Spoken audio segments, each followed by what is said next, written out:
created by Samina Nazir Khalifa, जिला परिषद Urdu school बिळूर, taluka जत, जिला सांगली.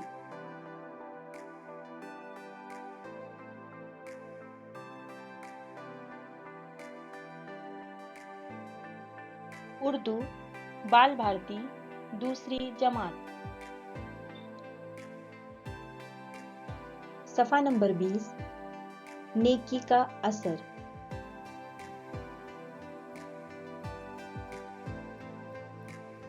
तुम कहाँ जा रहे हो बेटा? मैं एक सौदागर के पास जा रहा हूँ.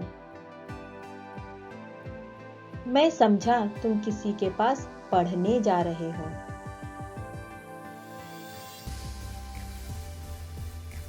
शहर के मशहूर आलिम की बात सुनकर नौजवान नुमान सोच में पड़ गया.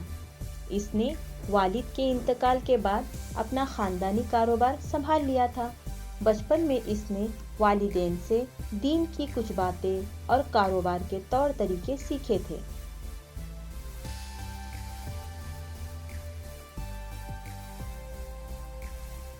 आलिम की बातें सुनकर नौमान ने शहर के मदरसे में दाखिला ले लिया.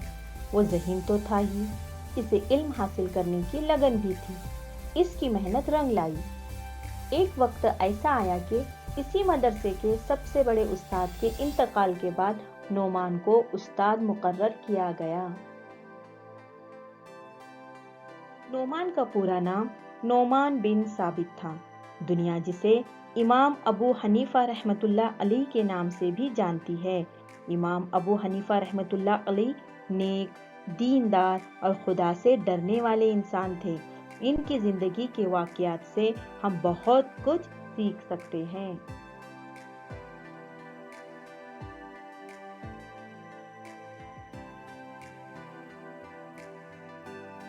इमाम अबू हनीफा रहमतुल्लाह अलैह शुरू में कपड़े की तिजारत किया करते थे.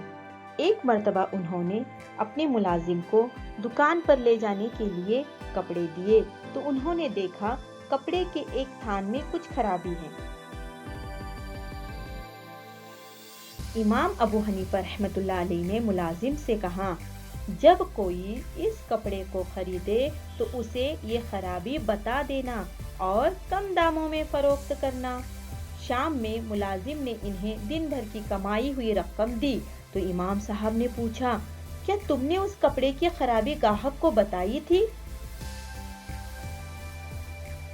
मुलाजिम ने कहा, माफ कीजिए, ये बात तो मैं उसे बताना भूल गया. ये सुनकर इमाम साहब अफसोस करने लगे. उन्होंने उस दिन की सारी कमाई सदका कर दी.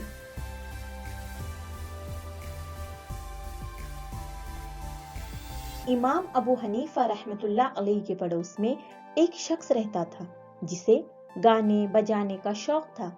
रात में देर तक इसके शोर की वजह से इमाम साहब अच्छी तरह सो नहीं पाते थे. पड़ोसियों ने उस शख्स को समझाया कि इस तरह इमाम साहब को परेशान न किया करो, मगर उस शख्स ने लोगों की एक न सुनी. एक रात गाने बजाने की आवाज सुनाई न दी तो इमाम साहब ने पड़ोसियों से उस शख्स के बारे में पूछा. पता चला कि किसी आदमी से उसकी लड़ाई हो गई है, इसलिए उसे कैद खाने में डाल दिया गया है. इमाम साहब ने काजी से गुजारिश की कि इस आदमी को रिहा कर दिया जाए.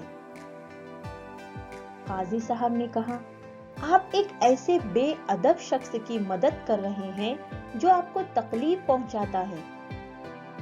इमाम साहब ने कहा, वो मेरा पड़ोसी है, मुझ पर उसका हक है कि मुसीबत में इसकी मदद करूं. कैद से छूटने के बाद उस शख्स पर इमाम साहब के नेक बर्ताव का ऐसा असर हुआ कि उसने बुरे कामों से तौबा कर ली. तो अब आप ये बताइए कि इस सबक का नाम नेकी का असर क्यों दिया गया है?